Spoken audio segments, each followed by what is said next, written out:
Asantemaso TV, Yasomosompa. Yarani Wampa, Yarani and also to His Royal Majesty, the Asante Kingdom, our President Bakope, Nana and the Enumre, Unana Abu Mahama Mebu Dia, na Mebu Memo, Mechiao, our no creka, Yadasi. I was seeing a DNA Mandemos application, Diana ne womb. And no ena me pesa wote ase because ye nam amamre ne amane kwan so ye di na Samgba Gyafla esi ade so wie no ansa na obeyo ohene e wo Ghana ese ye nam amamre ne amane kwan so ne ye yiwu wie a ye nam amamre ne amane kwan so ne di wasi akonwa so ye fasa ne nyina mu wie a eno ene ye betimi aka se ye mfa wodin enka ahemfudin a ewo Ghana mo. So that is how it is. The person must properly, it should be properly selected, nominated, selected, installed. O wie sa nneoma we nyina wie a na ye de ne din no akwakoka Ghana ahemfudin ho.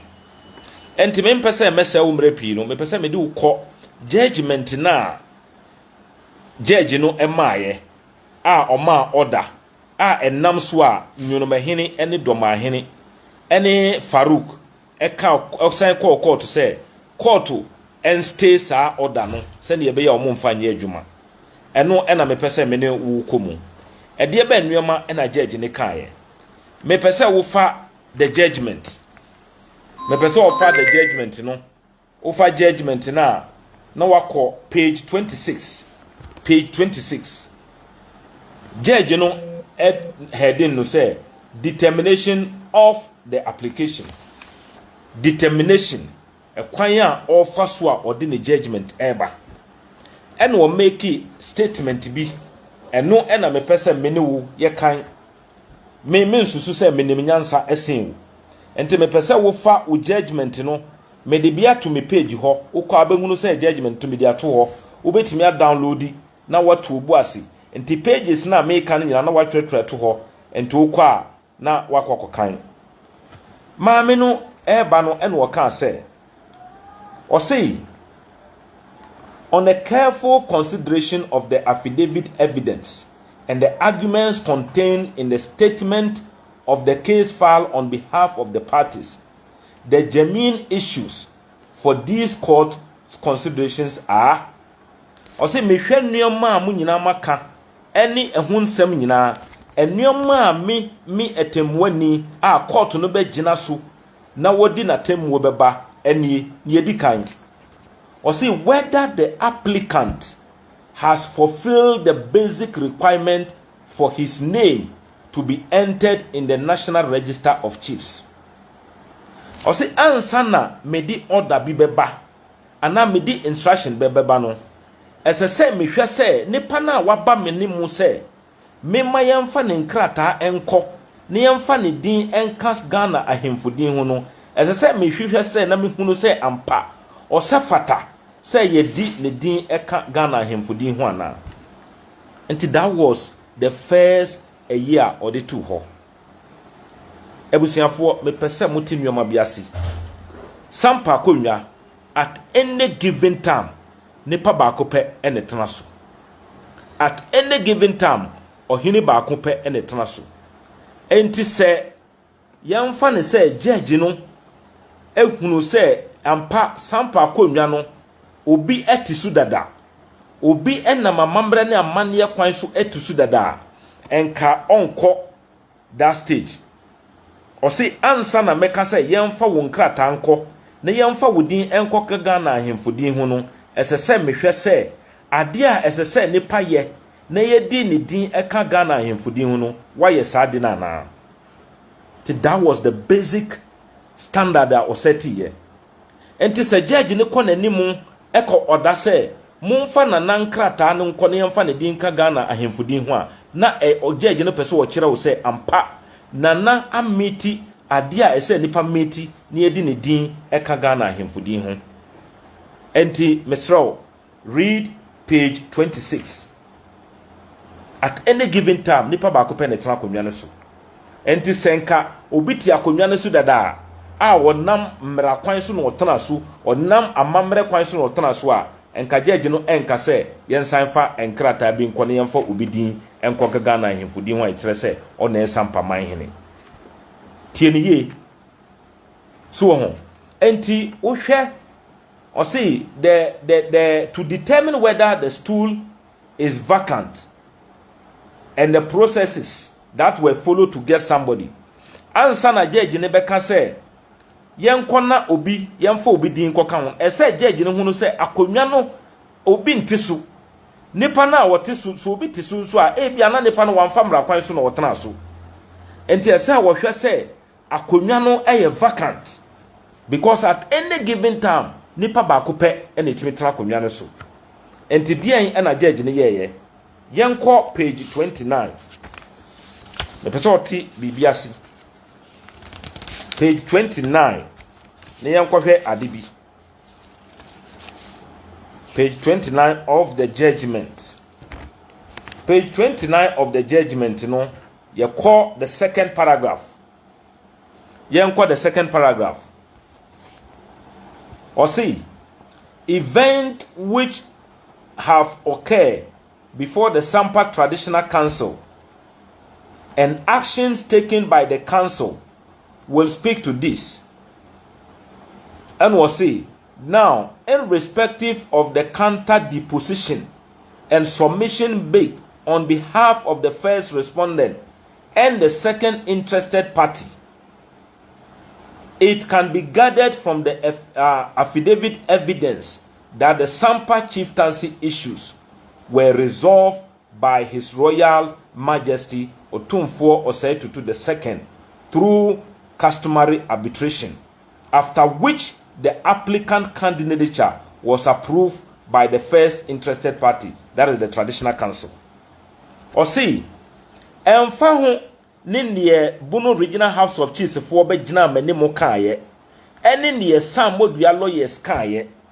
Na mehwe nneoma ewo manimu a eda di pefe se Sampa enkonwa sem ehu asem ekopie wo His Royal Majesty a eye Otumfuo Osei-Tutu animu emma ne ka asem ne wieye eno ena agina so a the Traditional Council no egi na Samgba Gyafla etu mu a odi ne forms ba ya approve no enti indirectly the judge has determined that the stool was vacant.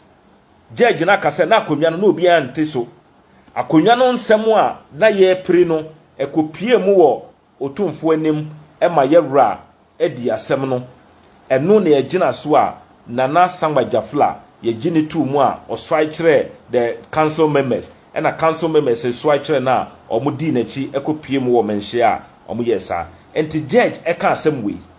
Na benya mranim ni a woye high court judge na obeka say he still think he can make somebody achieve wa na mo odi madwene edi agro enti judge ne determine say why na owie ye no en wo san ko animu no ka say eno ne ye gina so a Nana Samgba Gyafla ye gine tu mu enti judge ne se ya ka asem na wie asem na ye ka ye no hwan ne di nkonim eye Nana Samgba Gyafla ebusua ne di nkonim omudi nkonim na mugina so ena omudi yi Nana Samgba Gyafla oswai kire ne manfo ena omo so swai kire na okopie mu wo yewra animu enti we very simple enti se akonwa to na ehu asem akopie ne ya kan wie na obi di nkonim na obi di nkuguo na obi a wadi nkonim ne ne wadi nkuguo nkrata abepie o beebi a abra court akasa ya ka asem na wie a na wo timenya obi a obeka se ampa obi nkrata akopie beebi ye be Gazetting na sabi em say mo kan a mo nti ase. Don't give your brain to somebody for him to use it for you. Emfa wadwene emma obi emma ne control ma wo. Mo ankasa mo mpa bi na mo kan. So ho. Mo mpa bi na mo kan. Ye to so biom. The judge affirmed that Nana Kwadwo Masa is the only authorized person we the acting president Nensa Shekrata Asia a chire se Sakrata no ne di mu. Yenko page 32 the opening paragraph. Page 32, the opening paragraph. Yankoho. Or see, the respondents by its own actions giving recognition to Nana Kwadwo Masad II as the acting president of the Traditional Council. Furthermore, the second respondent also give due recognition to the acting president of the Traditional Council in the absence of substantive precedent as submitted before this court by the second respondent's lawyer. Or say, Nyoma bia ye Samodua 4 year Yamamuti asese Gyasehene etwere krata e di command Nana Kwadwo Masa in his capacity as the acting president. Any emra na Nana Kofi Sunu efiri mu no, emre biara ye beba meeting bia no Traditional Council beba meeting no, omu twere e di command Nana Kwadwo Masa. Minisia omu be twere no wo Bunu Regional House of Chiefs no omu twere Nana Kwadwo Masa din a omu twere say acting president. Enti judge no e kan say the acting president no Nana Kwadwo Masa. And Osai can be say, or this court cannot turn blind eye to the applicant's CD forms duly signed by Nana Kwadwo Masa in his capacity as the president of the Sampa Traditional Council. Or see, court we ent me money and gusu say Nana Sama Gyafla and Kratano Nipa Odimu.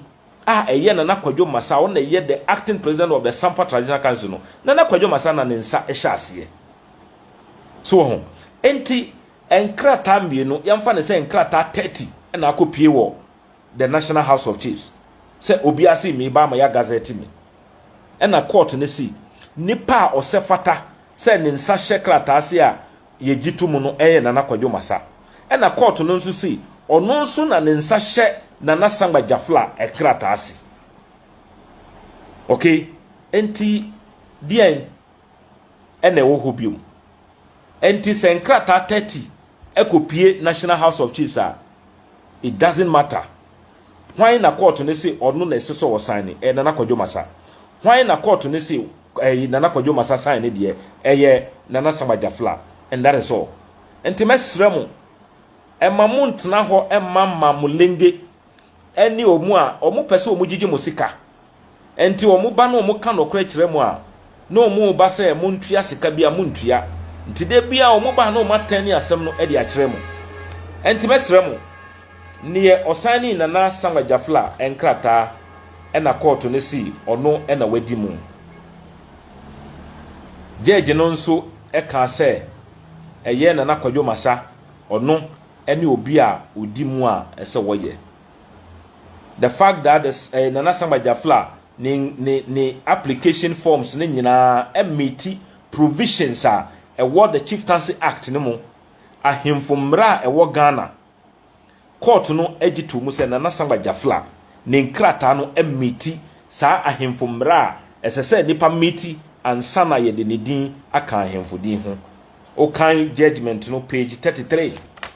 O kan page 33 you will see it here. Or see, on scrutiny of affidavit and supplementary affidavit of the applicant and the first interested party, this court is certified that there has been a compliance with provisions of Section 14, Clause 2 of Act 759 as regard to the applicant. It is so because the affidavit evidence suggests that after the death of Nana Kofi Sunu II, it is Nana Kwadwo Masa who has been held out and has been recognized as the acting president of the Traditional Council, the Sampa Traditional Council. In other words, Nana Kwadwo Masa, in his capacity as the acting president of the Sampa Traditional Council, has performed his statutory duty of notifying the first respondents of change to the membership of the Traditional Council and the approval of the applicants as per the submission of the CD forms. The Chieftaincy Act in the sea say ohini be free moi, and now if there are changes in the Traditional Council, the Traditional Council no ni president. In this case, or my hini no ebe notify the region corona ye falling no se oman hene no eni hɔ a ne all act no ena ye na dwuma a eso wo notify. In our case no ne na all act eye na nakwadwo masa. Enti court ne si dwumadi a constitution ne di ahye na nakwadwo masa nsa se onye no eno na nakwadwo masa eye no se obem notify the Bono Regional House of Chiefs say ye hini no afrimu ena yesi foforo. Enti ni foforo na yasi no ya approve the bibia ne nkrata ni no mu di abremo. And that is how the constitution says. Enti judge no esai ka de biom or say at this point emra na nakwadwo masa paid through the traditional council edi na Samgba Gyafla enkrata no baaye no the same page 34 no judge no say at this point the law enjoys the first respondent the Bono Regional House of Chiefs in terms of section 14.2 of Chieftaincy Act 759 to also notify the second respondent. No discretion arises. Mutie, or see no discretion arises except where there are demonstrable legal impediment. Or say traditional council no enya de enkrata ni ba ebe kachre the Bono Regional House of Chiefs na. Ni ese Bono Regional House of Chiefs ni ye ne se mun so mu de sankrata no common National House of Chiefs. Na munni dwumadie bia wo mu muntimi nka se wenti yemfa nko ana wenti yemfa nko. So read page 34 and we can say unless say there are legal impediment eye emramo akonsidie bi judge ne ko so e kan say enuoma eye emramo akonsidie se ne ensem bi a esida a ya di a ekire a the Bono Regional House of Chiefs omo judge lawyer no kro mo fa no eno kra kotu sa asem no eye owo abdication and deposition. Na ono judge no ohwe sa nuoma nyina on hunu say ebi esi there wasn't any demonstrable impediment esi won kwan say ema omo mfa na nankrata no enko. So ho enti mesre say mumma obi embedada mo emma monko yiyi sika enkotua sika bi ma omunni enu na ebe ma mo bubefu na makasa obi asese mo nokre yemfa sika ento nokre ti nokre ne si nana Samgba Gyafla otoso mienu ye nam amamre kwan so eyi no oswai tre ne na hemfo omonso gene to mo swai tre no edi na chi ema ye ba bebi akonwa ne hye emo mbe swai tre no nana no mo betena ase eye meeting egi ne CD form ne to mo approve ye through their acting president or mo be bo the Bono Regional House of Chiefs no amane judge ne say according to the Chieftaincy Act no omo ne dwumadie bi adi ne so omo di nyina ne say omo act to say post office me twere letter e de koma abrante Farouk Amedia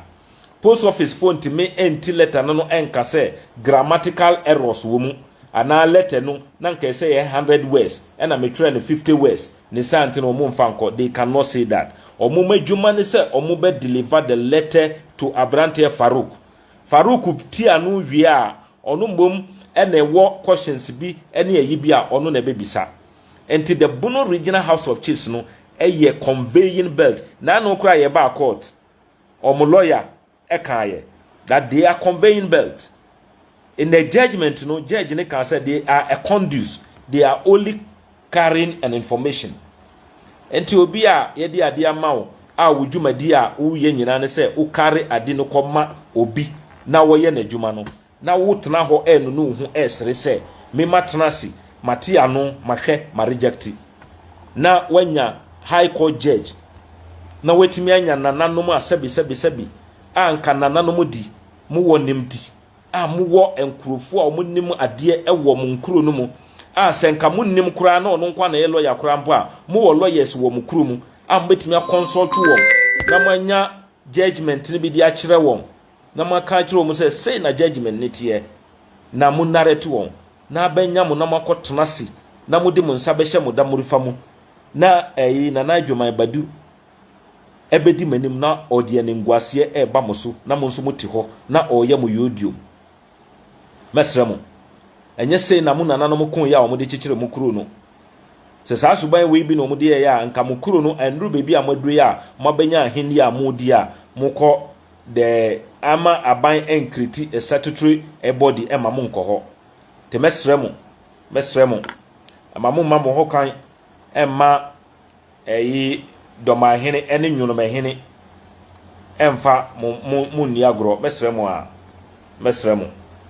enti asembisa me bisa mo ne say does the Bono Regional House of Chiefs have the power to reject a CD form?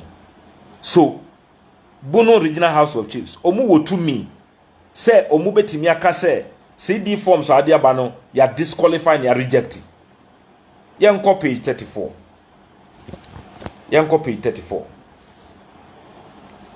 page 34 second paragraph no judge no make no very clear so baby am kan say ya no or say at this point the law enjoined you to in terms of the section 14.2 no of the act to notify this no description arises unni anu ye bia unni dwumedie bia eka ho ade bia ne hobium a wo de beka ho enti wo kan na abadan ho a o see consequently the first respondent ought to have complied with the provision of section 14.2 and 62.1 of the act 759 by transmitting the applicant CD form to the second respondent.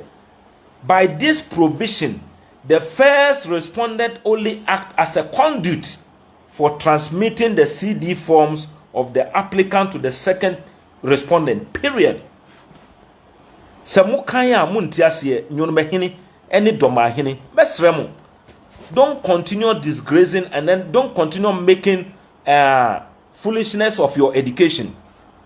Education na moko school na moko ye mesremo a samusua ade pa yi a ene monto mo boase na monhwe nioma bi page 34 last paragraph or say emra the Sampa Traditional Council through the acting president Eddie Nana Gyafla forms by no munni tumi bia munni hwi ne se mo ye nyina ne se mo din krata no ekoma national na munumu act as conduit and what the period ba ho o se munni hwi ye biom ento utimi konya Dormahene Unifying any other enhanyimfo a who will not sit down and analyze things etimi di o machi etimi ka say ye yakoye meeting ne court ahye say ye mfa nko no ya reject na sebi me say adi we no they are not using it sebi and that is the truth ehwo no enye mabusua fie o ena enye momumra ena modi ye adwuma wo ho eye Ghana mrapon a ye gina so edi ya himfumra a ye act 759 eba ye no eno ene ye di ye adwuma entemesre timamufo munya wo ma agro bi no mudi they are only joking they are only playing na se omo wo sa atumi ni dia se nkan no de omo wo se ahemfo Bono Regional House of Chiefs se wo sa atumi no etimi decide dia ene ye se nka metimi konya ahemfo be ye 20 bi na metuatua ska ma omu anka Dormahene kura metimi ato no e ma mat Gazetting as Dormahene. If that is what is happening and kind of the is not a big deal and one say manya sika bi na mato Dormahene Unifying se wono opeska pa ento wono me peska kakra bi mana sa nkrofo na matoto mu na maba so ya tu Dormahene enti yemfa me Gazette forms nko ne yenko Gazette me say me ye Dormahene. Is this sensible? Timesramo mamuntna ho enye mo hu lawless people a group of lawless enkokrafo a mugu ho a mumfa mra enye adwuma ene amamre enye adwuma enti munni sa atomi no mamunno no mo hu na atemenya obi a ye friend also ye historian papa panyinemu a wako pension na wako okuru enam se 1 to 2 nyoma yi enti no ohwe ne curtains a egu ne dan mu ohwe ne curtains na I to say ye friend is saying entoma bia yedi sa bi ntoma bia ohwe curtains ne color yellow ne nkonwa yellow odi ku ne dem na wahye ne che na waye nanim te se ya chichiri na bodua so na on ka nokore bebi a wanyine duru yi app sebi esese utimi bie wano na ka nokore na hwe the way a wo ye video ne ensem keka ene nneoma bi a wo ye na papa panyina over 70 years wo ye see. Na what is the essence of your education na wo ye no ana wo kan ade a wonti ase so ho wa ye wo ho waba na ebinom ka fake bunu agenda na wako okuro mu nsi no me ye adwene mu ni me ye bunu ni enti I'm towing that line, forgetting say you have your brain to use. You are becoming a disgrace to your grandchildren, Mr. Ajumai. Mesro, go back and ya adwene no ye use anyame won charge you or the amayan say ye use to mesro pebi na use until they don't have that power. They are only joking. Nti munya wo mu na omo ankasa no en joku saa ne yenko ti bibia ne wo saa enti maybe some obiom say did the judge said or did the judge ask or does the law ask them to process, to reject, or what did the judge see? Order na judge ni di mae no was it say munko na munko process ana munko yeden yanko page 37. The judge was emphatic. Ojina page 34 so page 34 no judge no eka bibi kire wo say o see munu or see the first respondent ought to have complied with the provisions of section 14.2 and 62.1 of the Act 759 by transmitting the applicant CD forms to the second respondent. By this provision, the first respondent only act as conduit for transmitting the CD forms of the applicant to the second respondent. Period. Or see, Buno Regional House of Chiefs, Mumu Jumadi Amudi Nina to say post office for ye the adini bremua na mumeji na mudi akoma national money jume die bie di womu untia no wuntime nya hwe wuntime rejecti enunti ena akọ page 34 37 yen kọ page 37 na hwe ne judge ne ka kire won enti judge ne ka sen page 37 no o ka say accordingly the first respondent is ordered to receive and transmit tiewe nyoma mienu pa da o ka kire no or say receive and transmit the CD forms of the applicant to the National House of Chiefs within 21 days from the day of this judgment. Munti brofo a mompe obi na won kan kire mo nananom a mam jai kwan ma Unifying ene Dormahene edada Unifying de ono pesika o ono kura o ka kire na sebi se na yere kura won fa ne ma na o ma o sika obeji o pesika ti bebi asika wo no ope enti mudi na chi saa na mu ye saa mu ye nneoma ekwakoto e ba bechi mu nyina kogum untimi emfa Ghana mra enhye wonsam enye bibi na me ka cho enti judge no was emphatic one kan kire mo se mu process bibia he used two words or say receive and transmit me hye mo se munkoji na mumfanko na wanya omuti ho se ye ko tenase ye ko processi na se mo wo sa atumi ni se mutimi ya adenti na court no judge ya mu sai ko se you are going for stay of execution se mo wo sa atumi no se mutimi reject forms na why then did you go for stay of execution if you have that power mesremu na benya Joseph Ajuman papa panyinimu na benya na nka wo mbom nka wo mfie ko wani mu menim se wo chen Dormahene ene Unifying nka bechi o matena hodi sebi ama o mamambre ne nuoma pa bi ama o mudi etu o mu brefo no na wo mbom kura na wada no hu simpapanyini na o kasa ye nuoma bi kekansem bi a sebi nkwadan kura wesi bi nkwadan kura enka enam 1 to 2 nuoma yenti no wakọ pension uda so ye hala nti so obi bakura mpo se sebi kobo wo ba sum ne mouse kakura obeye and that is exactly what you are doing. It's a disgrace. Mesro, value your dignity. Don't trade your dignity for anything.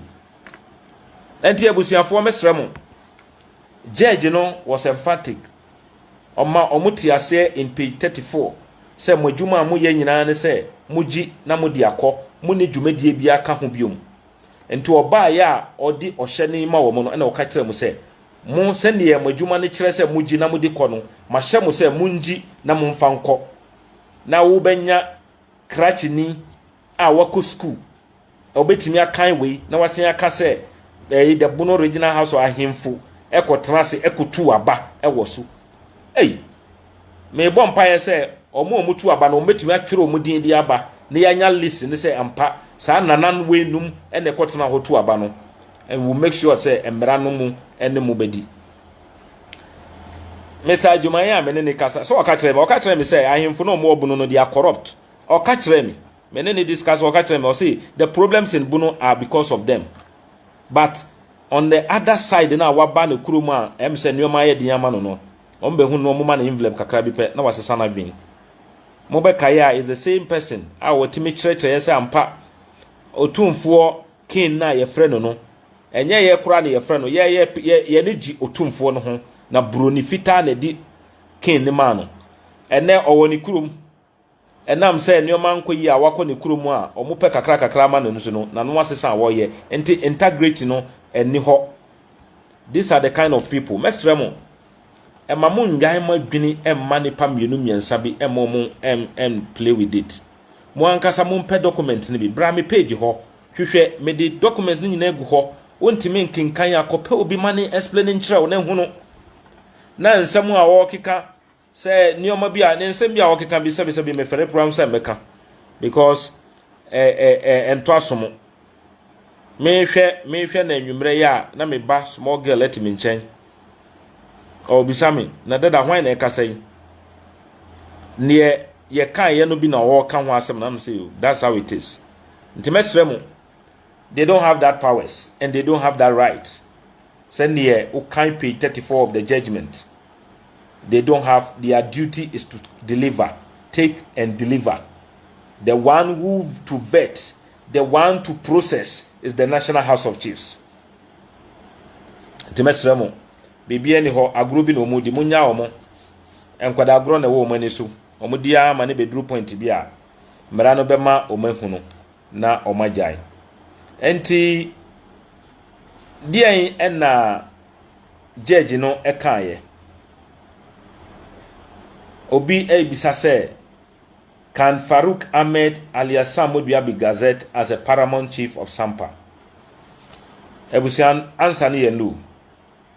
I didn't make a no. Page 29 of the judgment. Per second paragraph no. Judge no eji to musa ampa Sampa nkonwa asem ya kan wie. Na say na kan wie Mansa rules eye Farouk ni maame e the petition by Emma yewra ekano through arbitration. Ene yedi nkunim. Nti ofa judgment na near odi nkunim no ene yebe gazette no. Nti the answer is no. Near tosu biom yenko page 34. Yenko page 34 na me twa wadwen enso bi so emma. Page 34. Yenko, where do we go? Page 34 near here.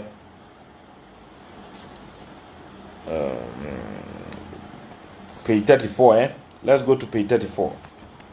Or say page 34 man, sorry.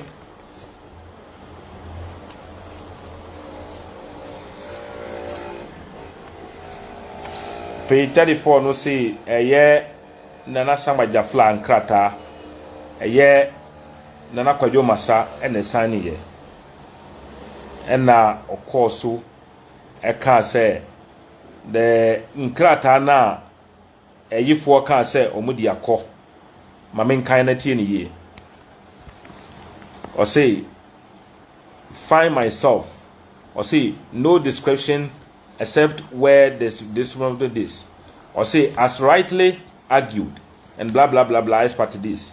Therefore the deposition till or say therefore the deposition and argument that the first respondent has forwarded CD forms of another person, which obviously was not signed by the recognized acting president of the Sampa Traditional Council. Or say the Bono Regional House of Chiefs 4C. Omudi obi a eye abrantie Farouk nkrata akọ. And a judge ne say sa enkrata no nipa ne nhya sase no enye ono ondi mu. Page 34. Or say which obviously was not signed by the recognized acting president of the Sampa Traditional Council. And the answer is no. And the Samudria Farouk, there is no way he can be gazetted. It's a matter of omu yusuno. Didn't see kaka cry and nan yon behini. Nano me who said no tika bimu. A free Uba before the golden the new Bank of Ghana I was in Yanino. Uba wa junction be or home who said no pure or Edika be community jama. So musikana enu bi no to toss anymano. And they are only deceiving them. So that cannot happen. The question now be say, can Farouk Ahmed alias Sam be gazetted no as paramount chief of Sampa no? No. Because Sampa himself na yekan no ne maame odincho. And ni en nsa hye nkrata nanse no nso no ondimo Gyasehene ondimo Gyasehene oba ye kurum a oye timwo no enkwa ono no nti oye den kosan adehye enkrata ema obi enti Gyasehene enum kotena si na omokoye bibia endimo temesremo obi nso san bisa biom se adentina judge no refuse to stay of execution no one ma wo mo emre foforo me ma we typical example me papa ne Nana Tufuhene ena Nana Tufuhene frɛ me sɛ abu beji na kɔtɔ mall to bremi ena me ka kyerɛ Nana Tufuhene sɛ nana me hwɛ ball ma me hwɛ ball ne nwie na me nkɔtɔ maw ena Nana Tufuhene ka sɛ debi kɔtɔ bra. What does it mean? It means say me nkɔtɔ with immediate effect enti court no na share wom sɛ omumfa na nankrata enko ena omudwane ba court ho se misrew ma mentwentwen so because me di assembly akopie appeal court na menim se sa asem no yedi a metimi adi nkunim nti ma mentwentwen so ena judge ne si debi fakọ na mahu se wa hyeda se wo pese wo delay enti fakọ no is with immediate effect nti sanete enti mesremo. It is not say na 21 days be cyber kind biom. Debi. It is abu koto bibi brem. Oh, papa me pese me hwe ball bi. O se debi koto bra. Say na me betra se aka say ma half time endurance na makọ. Debi, I will just get up and go. Enti order na na judge no refuse omo stay of execution no. Ni o kan to omo nyina ne say momfa enkrata no enko with immediate effect. Enti etwen kakra ahwe. Etwen kakra na omudile a ye besi bia no nana ne lawyers bema maswati masutin so a mema monso maswati nti ebesre mo edi bia ni ho the powers a omufi se ekura won a eno nti omuti wa omuye no mra ene kreti ye ena mra nso di mra so nti mesre mo Dormahene ene Dormahene ene satumi no omu wo satumi se yetimi rejecting krata enka omu nsan ma court say court ma omu nyan to ho because ultimi reject ya why will you even go to court say court Mr. Emma nye adwuma na ase minye no they don't have that powers omu di agro sebi enkwada agro bi na wo mani so munya wo ye be yusu mra no se ne ye de bia me ka no na Samgba Gyafla oni obi eni ntokwa na Gyafla ni obi eni ntokwa adeshi kronkono mo musi sampa akonwa ena omo yi no adehye no mo di nachi eni nananom ntra akonwa edi nachi ebe introduce no ema the traditional council members agini tumu omo gi ni tumu wie na omo di nachi ebe introduce ni kire the overlord of the stool eye his royal majesty Otumfuo Osei the second ena ono nso gi ni tumu ogini tumu wie no ena oyi nananom musifo ema omo ba sampa in the middle of the Sampa Traditional Council and Nana Samgba Gyafla swai kire wom and omo nso swai kire no omo wie ye ena omu di na Samgba Gyafla echi ebepie mu wa Santeman ena omu beso akire sikadwa nti amammere ne nyina wafafili owieye ena the traditional council etnasi in the meeting ena omu jitu mu ena omu filling the CD forms through the acting president ena omu de bedan the Bono Regional House of Chiefs mrano esisen mrane si at this point section 14.2 and section 62.1 of Act 759 can ye say Bono Regional House of Chiefs for nyina ye ne say omudi nanankrata no ebedan the Bono the National House of Chiefs. They don't have any description. They are only conveying belt. They are conduit and nothing else. So and they don't have that power to do anything. Whatever they are trying to do, they are only playing. But send the Americano, Yansabeka Abia meeting now, Mokaso Munya, Nehuno, a him Fukrona, no more no Musai, or move vote to Yeno. To me, a ma or Mukaiso Munko vote no. When we take them to court, they will show us. Ye the Mrane Baye Juma. Send the Baye, a young lawless person be to say, Dormahene Yena, on say the region no Mayen. Sesana or Muya dear the Andia Senka, I him for no cambo mupe, no Muya so. And there young cockru so teach mine.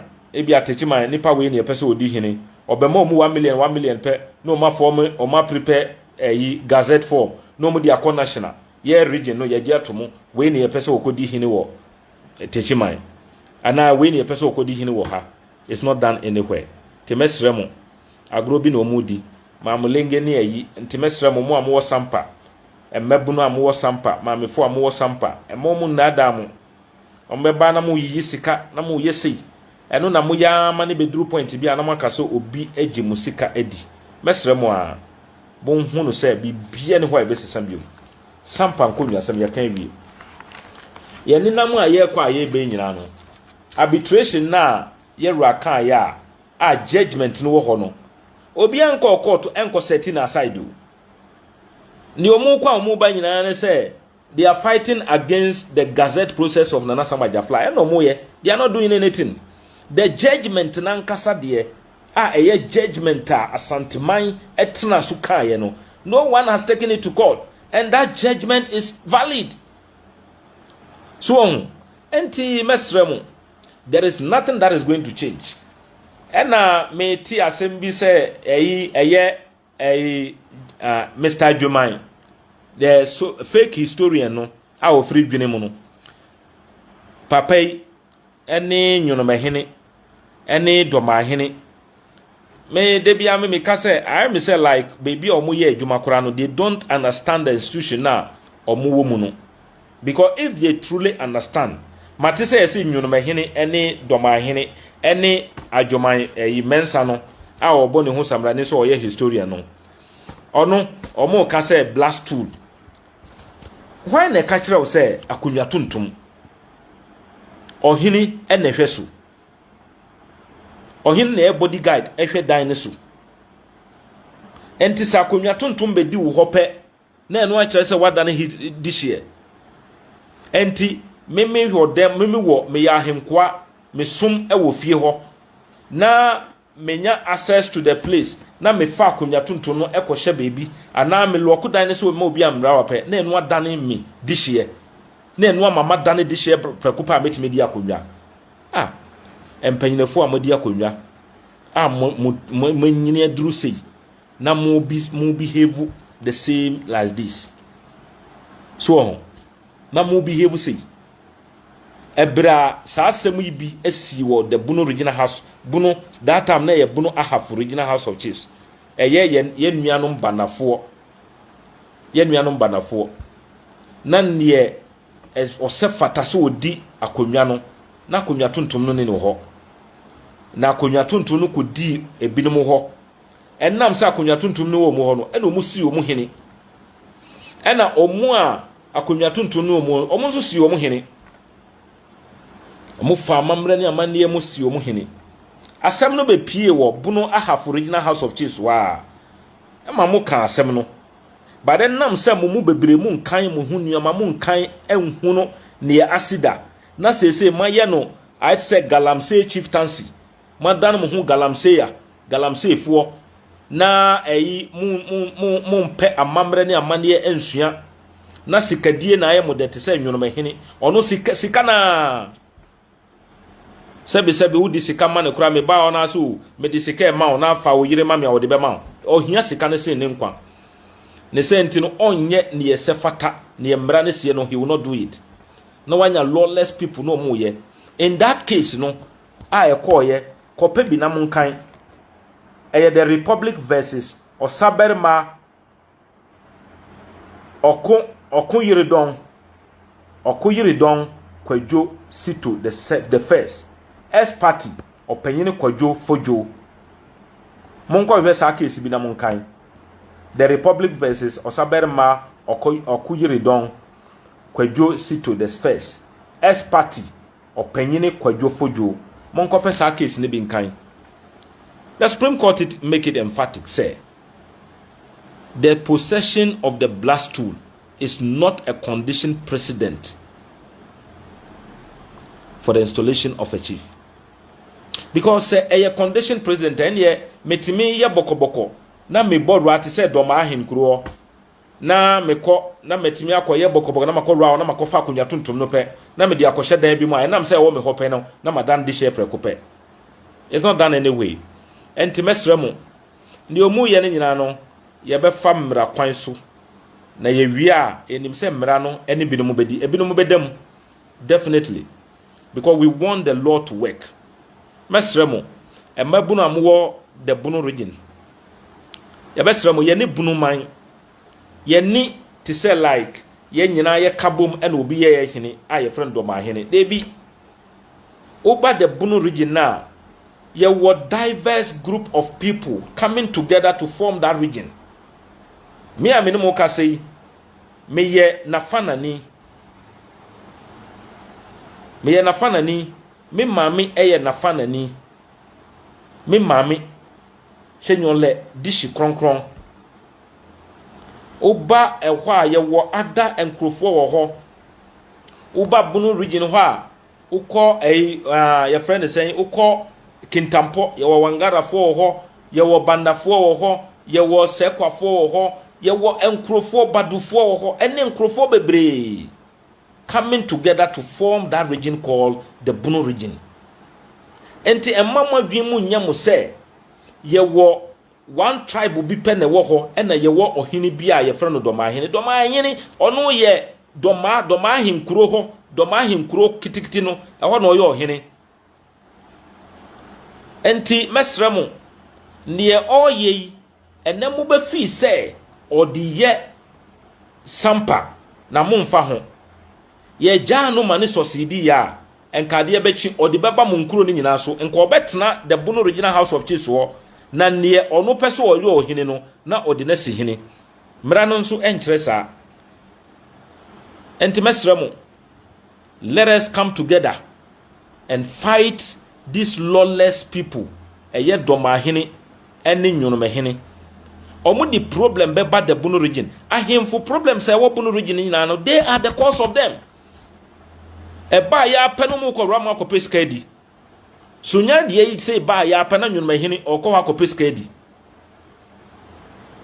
so enti enu a no mu create problem unnecessary problem so enti mesremu mrano ne mrani sie no yemfa sika yemfa tuo ye di mrano ene amamre ne amane ene ye di beye ye nananom mo brain no mo chichire sampa ye medi obi achi emane mbesa akuro no enti ne mrani sie no oko say oko stay wo tumi say wotimi reject ya why will you go for stay of execution omo ni sa tumi no aguro bi na omudi monyai ye be famra kwan so na ne esese ye bia no ye ni omo aye ne yenim se ye wi a sampa beba be ye the shining star for others to emulate send ye be ya on betimi aboa ama pepeyo abetimi aye adwuma nti ye beda obi biara si obi biara nka na komanto ne yam bibi biara ne wa ye betimi asesa biom ne ya santima ya ka no na waka ebisa ansa na santima be kasa no no ɔde amammerɛ ato beebi amammerɛ sɛ ɔde amanneɛ ato beebi amanneɛ sɛ ɔde mmara nso de ato beebi amara sɛ ɔka ne nyina bom no ɔde ne judgment ba beebi a ɔde bɛkɔ bia no ɛbɛgyina na saa pɛpɛpɛ ɛne yɛyɛyɛ yɛne mmara yɛ mu mmara so yɛbɛdi mmara so ne ahwɛ wohwɛ ɔman hene Dormahene woyɛ ɔman hene woyɛ judge na hwɛ ne all trances ɛne nneɛma a ɔka otime ka sɛ court ka asɛm a mendi so otime ka sɛ wo judge mu a wosan yɛ ɔhene etime ka sɛ mɛku nipa na dɔmafo akɔfa lawyer na yɛbɛyi mi as a judge. So indirectly you are telling people to go and kill. This is the kind of people. If it was other jurisdictional, and this man will not continue to be a judge. Because what his utterances means someone oka, but I don't blame him as a person. Me blame the handlers. Omo mo woni hono. Enye mmere nyina na yema nipa kasa. Na nsem ene nneoma a wo ye. Or he say he can use Sampa to fight. Say a woman, you can't fight to expand your territory. And there's fighting to expand territory, you know. Those fight was won some years, 100 years ago. And that is how come the great kingdom called Sumahene was formed, which Sampa is part of. Nefri tititi. Na Sampa because why Sumahene dia. Ni opesa uye biabeye. But a mamre ni amanye eni mra ema wontimi ndu ye nsunkunimida. Timeda Sampa fo emebunu emrantie ne mabawa amwo Sampa. Moma ye nkoswa ne mo ye kuro na so ndwe ho ban. Ohunu bibia na enya ka bi. Mesrew enjai wadwene no enhye nipa ba ko bi nsa. Me bana me ka bibia emfa ne te se eye Bible. Me ka bibi kire wa don't take it as a gospel. Take it, say, assembly na abuaka. Let me go and confirm them. Into judgment here, my baby can once a win. One casansu kopebi na king kaimo. Mamulenge Kwame Sapo Ekurobewu Daniel Okra Oba Munchen na obeka bibi chiremwa na nioma waka no udi waka na watwira to ho kope evidence ni bi na kan na hunu stay of execution judgment no ya apply for it ye nsa kan me de beba betu ho na mudi atutu ensem a saa papa panyinemu na wo dwene mu a ye friend say Joseph ye friend say no ajuman ne kan ye no na mudi atutu wo be hunu say papa no sebi agro e wona ne so too much eni mamulengenum timesremu omu kan nsem kiremu a mun kasa mun ped independent documents na mun kan omu nya crachif wo entwen mu se wontimi nkan kurampo a kope wo ba bi obetimi akan se meba ana me na kan ha kire me e ma mun nja ma dwini e ma wom e mo mun fa ma dwini eni agro mesremu bibia ne ho e besisa e wo sampan konwa se mu biom eye nana Samgba Gyafla ne nana no kuro na ombe chechire ye a ne nana no didi ya ma nana kofisu na otoso mienu bedi ya ofiri mu a nana Samgba Gyafla betena konwa so nana Samgba Gyafla ne ye man hene ono ne na mamamre ne amane ye kwan so di ne si akonwa so na ono nso din ene ebekọ ahemfo a ye wo Ghana din mu ti medamasi na masremu se montwen na baby a yedru no it is almost over. We will be finishing very soon. Mati say Mr. Jomai no ka say Farouk ne bunu Regional House of Chiefs for so munko appeal ko biom nto mako cancel appeal no ti ye twen so mako cancel ampa ti na ye hwe ne ebeba ti moma ye twen de bia me meka 1 + 1 can never be 4, can never have two answers. The answer is always 2. Enti nipa mienu omo ka asemo a tie ne yie na analyze na nipa mienu entime nka ensem differently emma ne nye the same da either say me na me twantro ana mamulenge na ye twantro enti be an independent thinker ye kasa wi a na pe document ni bi na kinkai Don't live your life for ignorance, selfish, old people like Ejomai, Joseph. They will mislead you. Don't live your life in the hands of selfish, greedy, money lovers. To say Dormahene, omu di sika, omu bema wetua sika saa asɛ wabrabo. Tamu a weni beba wo so no, na wadwane. Monim no. Obi a na oye abrante na oye abortion de, na one agya na no mo ye abortion. Dormahene. Ti obi a waye abortion na beduru saa mre de, wani mre sika a wonya abortion. Ti nipa waye abortion de bia no na ni bre sika. Na ono na agya ya abortion na osesa moja no ene ewi ni kogu sebi momfa nchemi. Nti saa nipa we, let's safeguard our children.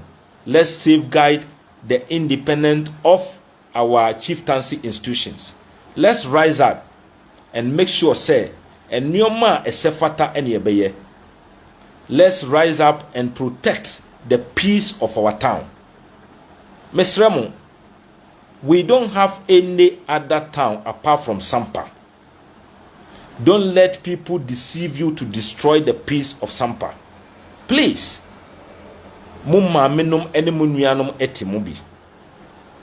Obi kacha se koye basabasa sorry na bisa ne se adenti na wono mum onkoye na wo mum no opese okoye. Don't let us destroy the peace of our town. Let's fight and protect it, because that is the only town we have. Let's use the legal means available. Mra edaho ni enfam protecting. Please say no to violence. Say no to violence. Let's stay united behind Nana Samgba Gyafla otosumieno. Momma ye nyina ye ni nachi. Ono ni Sampahene nanim nachi obie ni ho. He is the paramount chief of the Sampa traditional area, and he is the president of the Sampa Traditional Council. Timedamasi, bibia ne wa ebesesa. Don't let somebody deceive you. Don't allow the working of your mind in the hands of Mamulenge Daniel Okra. Seek wisdom, seek truth. Hwehwe nokre ho kwan, because Bible say uhunu nokre na nokre no ede ufa ho de bema. Medamasi na enche Sampa Mahene na Samgba Gyafla ye be gazette no enche kura ye be gazette na Samgba Gyafla otosomienu na Samgba Gyafla ye be gazette no enche. No matter what Dormahene ebeye ye be gazette no ye gazette no na ye do Sampa. And this is the song that we will be singing. Enti medamasi. Enti bibi any ho. Or any other question you can ask. Nyame ya dum na mensaka judgment no for the state of execution na. Me no mo beche na mo read we are. Me ya sen baba.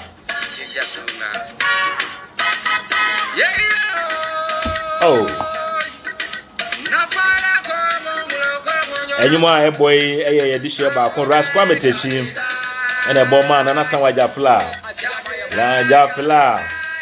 Or say Nafana for Hene Eba. I a friend on Nana Samgba Gyafla. And you'll be answering, you know. Nana Samgba Gyafla, Neba, you'll be answering. Yes, Sampa Mahene. Nana Samgba Gyafla. Oh no, I'm going to say Abutreni Asumbie. Nana Edinburgh and the Bayene Juma. Nana Gyafla. And that is a song from one of our own, Ras Kwamitechi. Kwamitechi is a very talented musician. Anytime be out pay, adi be out pay bia, adi a wunya bi we abusu amo any krono. We are enye with it for na banyansa. Any talent, we have it, and that is how it is. Madam Wasi said, "Dem reni nyina no, munyamre ema mutie yem. Mesremo mutie bibia mutie bia no." Mon pese mo benya confirmation. Unya confirmation ansa na wakabi. Ye jimudi ye bumu ye bi obuo mamu. E bedamasi. Yadama say enyum way and I made it signing out. Yes.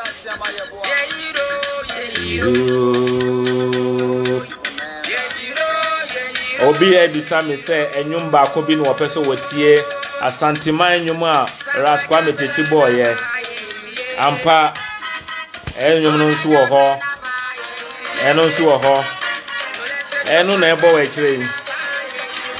Enti mema watie no bi nso. Oh. Nana Al0t. And also here this she come back on crash quamity in a body ma yara. Or the ma sampa mine and so on function era. His Royal Majesty. His Royal Majesty back up pen. Now Al0t. Our tossum you know. Or tomb for. So one function and you yam. Na sampa one ya besomo. O nana no more aba wenim. Sa pepe. Sampa eya santimai dia. Debi amemi kachiro. Emra na sampa. Ye nananom. Omuhunu se kun emini won. Na omnyom omuhia bambofo no. Omudwane ba asantimai. Emra na asantine fantie kun sampa ekokun obi. Emra asanti eni jamai wo no. Sampa ekun wo asanti efa. Samre ne yen nana no odi akonwa. Ye nana sannaja. Ona na wodi akonya 18 mo ho 18 17 18 ena santo kwani bae enti enne ena obi baba betwa ntro akire wo se eye na Samgba Gyafla ena opese wodi ye kwa santemai de bi na Samgba Gyafla esori etu sampa ewa santemai yewra ne wo ampa yewra ne wo prekope yewra ne wo bi ene wachi sa pepe oko Facebook like the page, share it. Yani era. Oh yes. And then name of yaba. If he says you tra and a man crofobia and you moye no. Ebene Unifying. Now no ya Unifying Sumahene. And now be cousin es you tra. Sansuna Mia Madam for Dormahene, Suatra, and yes, I dear can you obey na dear, no soma santi. Nadia na baya, officer or Yansa sing, or no, Suatra. Era no precope. O neighbor somo. Meba obi beside me say, there's a tomb for have power to elevate stools in the Bono region. Send ye me culture no me de bia me can somewhere me the evidence be betu ho enkonwa e wo the Bono region ne nyina ye run e pajaye asanteman e pajaye sa to me no eda so kura no se samre no kura na soja aban na e wo so se soja aban antimi ampaja ono ankasa antimi ampaja e no twere bra ye rura se paja ma me dia na wan na to me no wo no ho nti munye din emere pa mo meba na ma cheche ni o ma mahunu na mati nioma biase eno na ebe mama hunu mama yensua ya bakosem mama yensua ya mamre ni ya bakosem ebe boa yen because wa bakosem ena kire wu ni paso a woye and that is a fact enti madam asenya men ka mo ho na ommo mo ho ban. Thank you very much for watching and sharing it. Yadamasi, let's peace reign, let's protect the peace of our town. Mama yemmo yasendie ho ban. My more sampa soon be home by a sampa soon be and a bema on Swanya soon be. Madam see, Yamia do more Messiaba na a penny oho. Thank you very much. God bless you for listening and watching. Asante TV, yes, so Mosompa.